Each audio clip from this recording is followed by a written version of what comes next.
Man, guys, as you guys probably already know, that was the most brutal, most intense, most psychologically demanding challenges I've ever had to face. Like, out of all the challenges I would have thought MrBeast would make us do, I never in a million years would have thought it'd be sitting in an isolation chamber having to go against one of my best friends. But anyways, I'll get to talking about that along with everything else that happened in episode 3 in this video, including some behind the scenes stuff, what happened in my cube since it wasn't really shown, my thoughts on other people's cubes, especially the brothers, and just much more. So sit back, relax, and let's get into it. All right, so obviously the episode starts out with nobody taking the $1 million.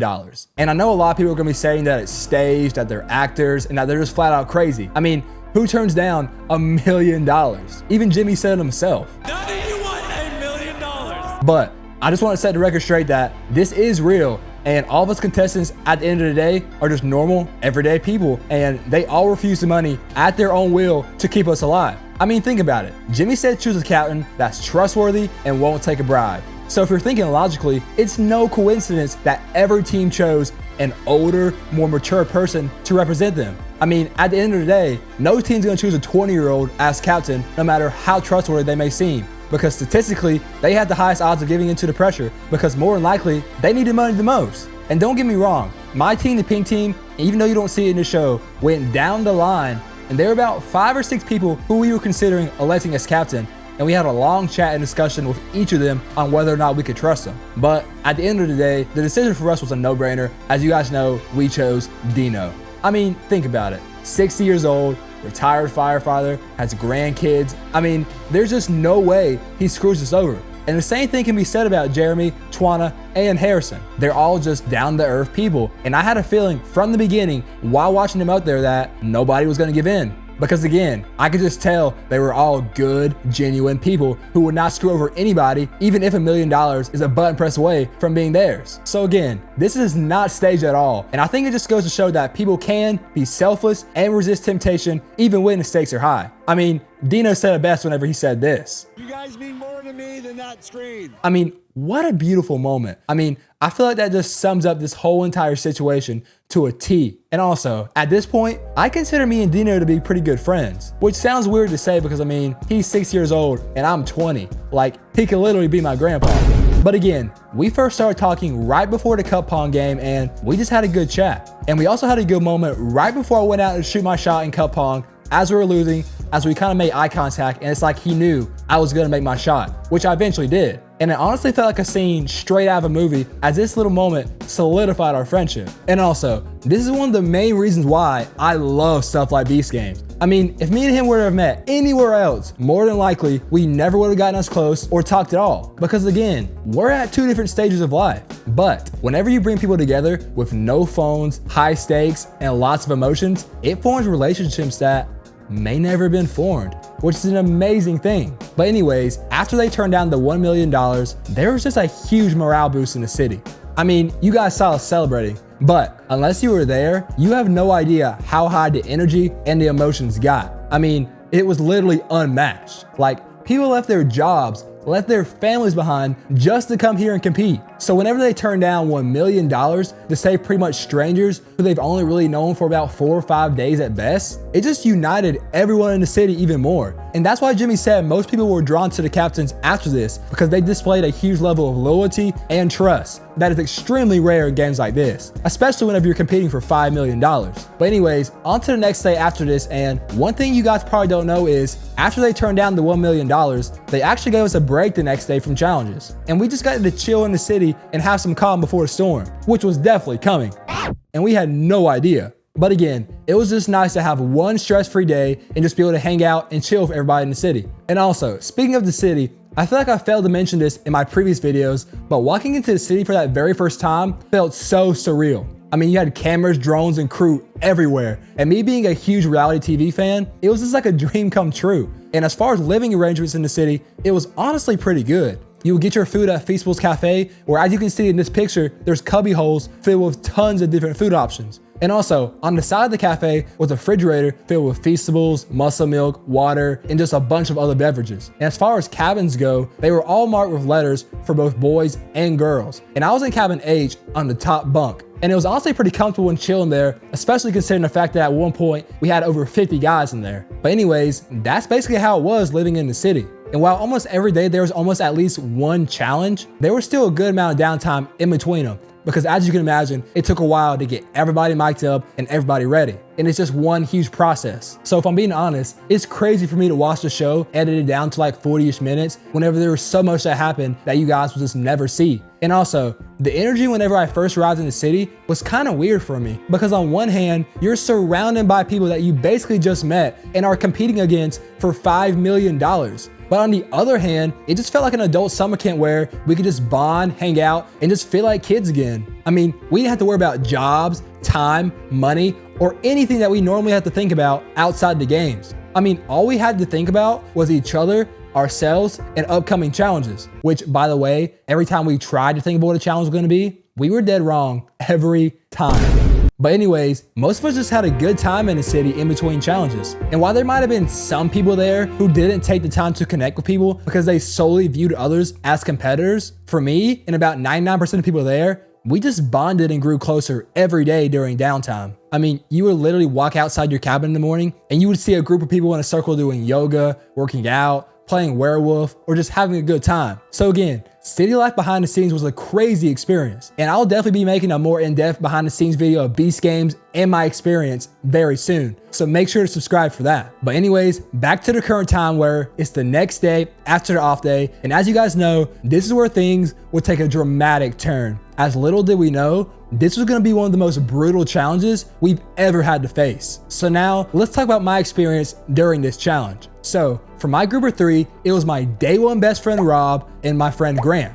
Now, at this point in the competition, my whole alliance had been wiped out and Rob was the last person I had left standing in the competition. Now, don't get me wrong, I had some other friends that I met while in the city, but as far as day one best friends that I could 100% trust, Rob was the last one. So picking him was a no-brainer whenever Jimmy said to team up. And whenever me and him were looking for a third member to join us, Grant was someone we only met a couple days ago, but based on vibes alone, we could tell he's a cool dude and wanted to win. So we ended up bringing him on to the squad. But in that moment, whenever Jimmy said we'd be teaming up for a friendly sack race game, I immediately knew something twisted had to be coming up. I mean, we just had a whole day off and now we're just about to compete in a friendly sack race game where nobody was gonna be eliminated. It just sounded too good to be true. And then whenever they made us take our picture with our group, that's when the biggest red flag went off in my head. Because again, why do all this for a stupid sack race that's apparently not supposed to matter? But again, little did I know, my assumption about a twist was 100% right, as this sack race was just a trick to get us to team up with our friends. And now we were stuck in an isolation chamber where if one of us didn't sacrifice ourselves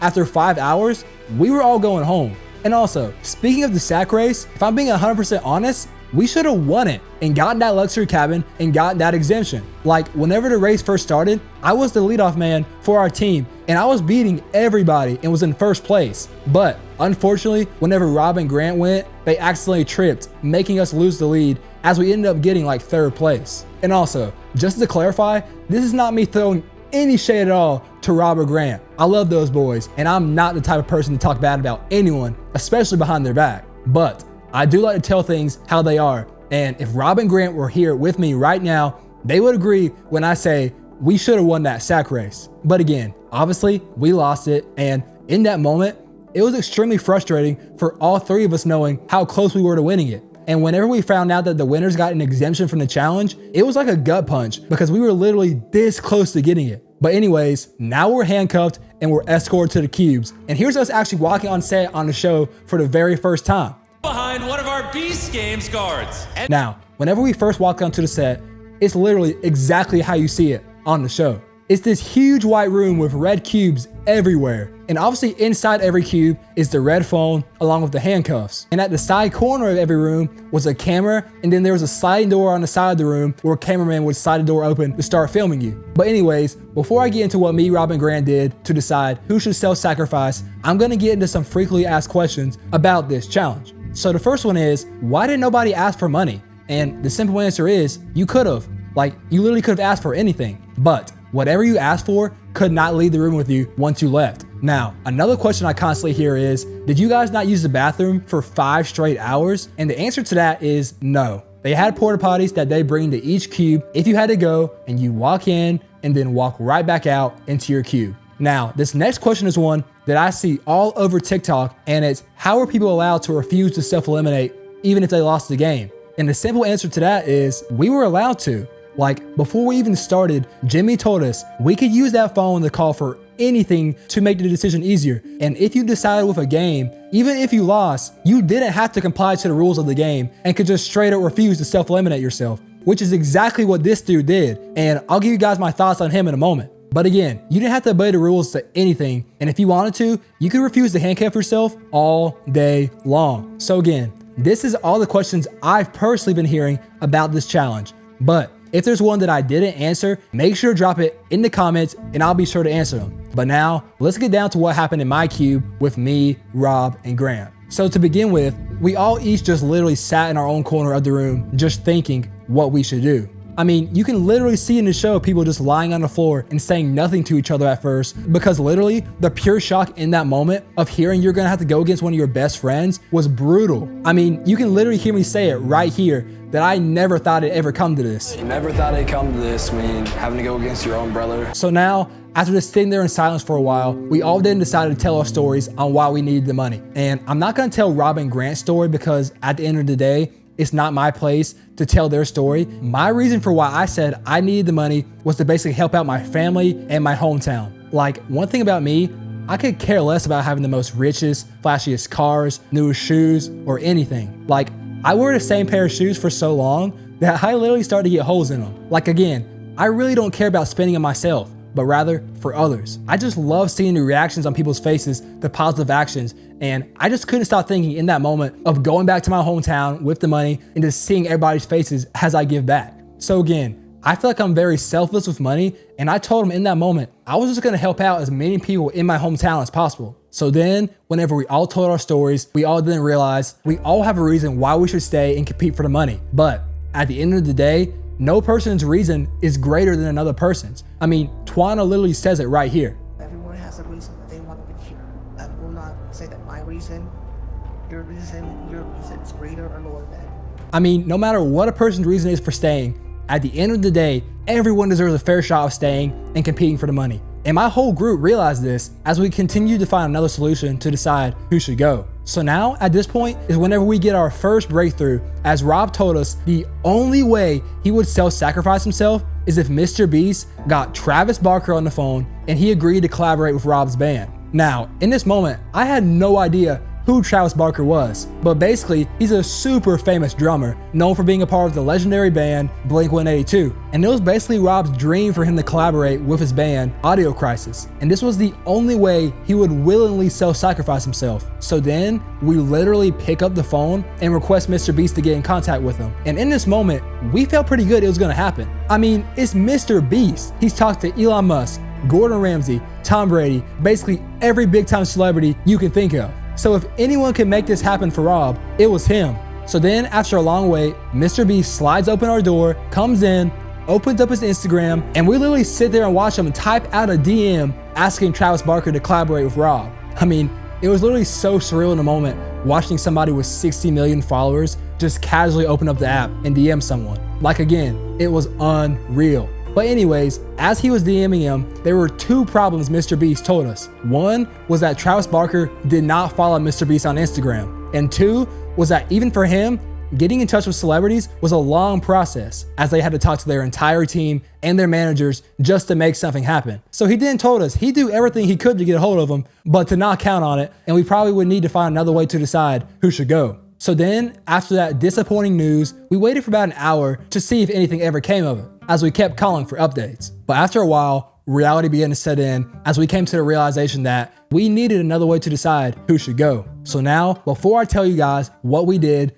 let me clarify the stakes. So, me and Rob are day one best friends, and we did not want each other to leave. But Grant, on the other hand, was someone we just met a couple of days ago, and we were nowhere as close to him as we were each other. So I say all this to say this. Me and Rob could have easily been jerks and been like, hey, let's team up on Grant and try and finesse him and force him out. And this is exactly what happened in many cubes, as most of the time it'd be two best friends and a third wheel, and the two friends would try to unfairly force that person out.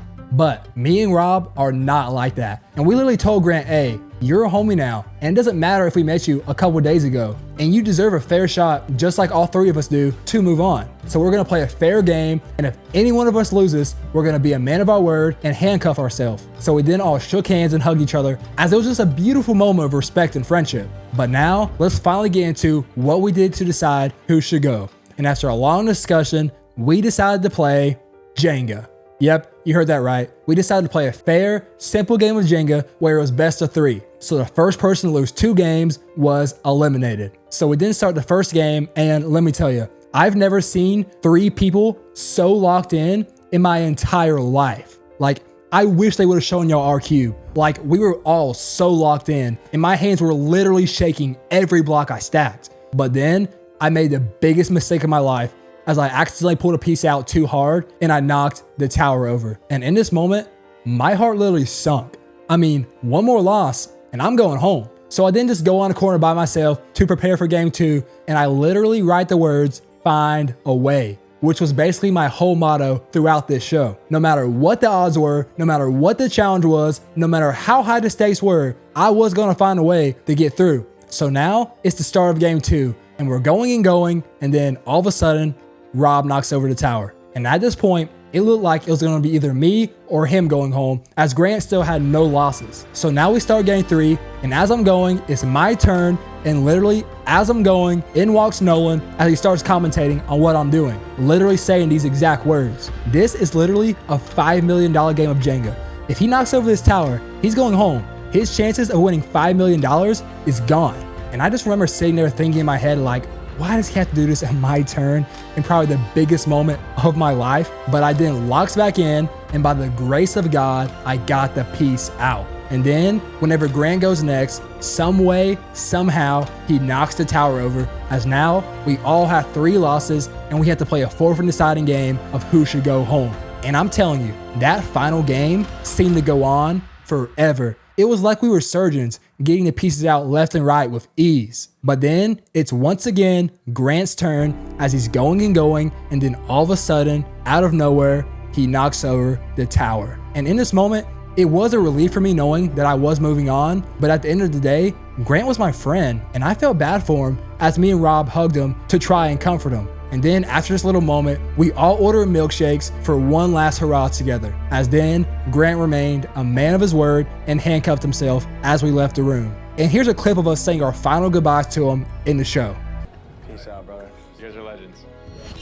Peace out. And while it was a very sad scene to see Grant go, at the end of the day, me and Rob were moving on together. And now we had extra motivation to win that $5 million, as we wanted to repay Grant by any means possible. And also, I've said this so many times to Grant, but I just want to say it again. I absolutely respect the heck out of you, bro, and you're a brother for life. I mean, as you guys saw, so many people played dirty and didn't keep their word. So the fact that you were able to take it on the chin is super inspirational. And also, the fact that all 3 of us were willing to self-sacrifice ourselves if we had to just shows how disciplined and respectful we all are. And again, I just really wish they would have shown you guys our cube so you guys could have seen it. But anyways, now me and Rob walk out with the rest of the surviving contestants, and let me tell you, that was probably one of the saddest scenes I've ever been a part of. I mean, literally everybody was either crying or dead silent, because that challenge was literally that intense and was not for the weak. So again, it was just a really sad scene standing out there with everybody knowing we had to sacrifice our friends just to keep going. But anyways, me and Rob are now moving on,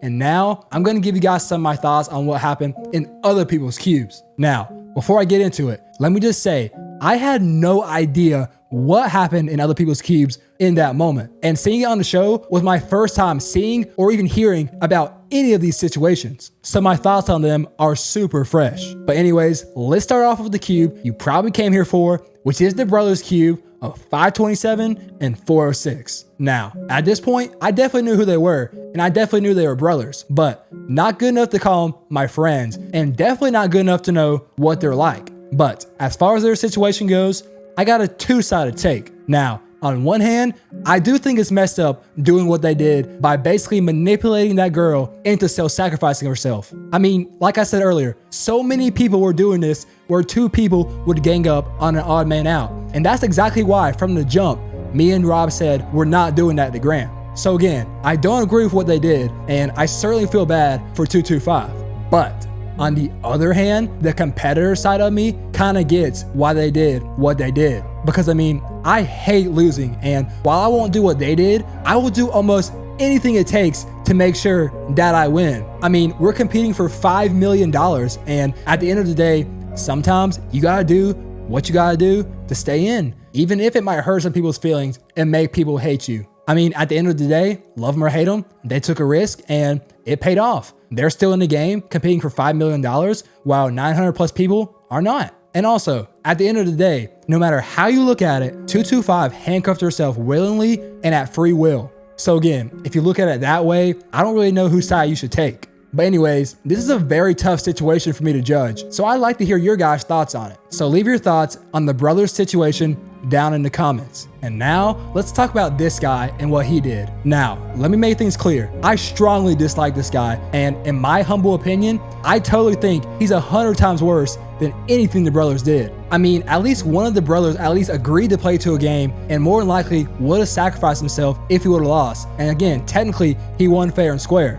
But this dude Connor willingly agreed to play a game, and they all said whoever loses will self-sacrifice himself. And then the fact that he literally lost and then just said, you know what, screw it, I'm not doing it, and then proceeded to get everybody out just makes me so mad. I mean, he literally agreed to play the game, and the fact that he wasn't big enough to be a man of his word and accept a loss is just crazy to me. Like, I consider myself a pretty chill guy, and honestly, it takes a lot for somebody to make me mad. But let me tell you, if I was in the queue with this guy, you guys might have seen a different side of me. I mean, Rob says it best in this video. If I had went in the queue with this dude and he pulled that, I'd probably be in jail right now. But now, let's get into the final cube I'll be discussing, which is Harrison's cube. Now, I know a lot of people are saying that he's dumb for turning down $1 million just to be eliminated in this game. But let me tell you, even though I didn't really know Harrison that well in the games, I can honestly say he's one of the most humble human beings I've ever met. But the fact that him and all the rest of the captains had the willpower to say, hey, this might be a lot of money, but my integrity for these people who are counting on us is worth more, is a powerful statement. And it honestly just shows the type of person Harrison is. I mean, we need more people like Harrison in the world to show that money is not the end-all be-all. And now, as far as the cube situation for him, he had the chance to have immunity. I mean, you can literally hear my boy Matt offer it to him. Are you sure you don't want immunity for your sacrifice? No, I'm cool. But as you guys saw, he declined. And it's just another example of his humbleness, selflessness, and his character in general. I mean, sure, he might have been team captain and made a huge sacrifice, but at the end of the day, Harrison didn't view himself as more important or more deserving to win than anyone else in his cube. He valued everyone as equal and was not looking for an easy way out.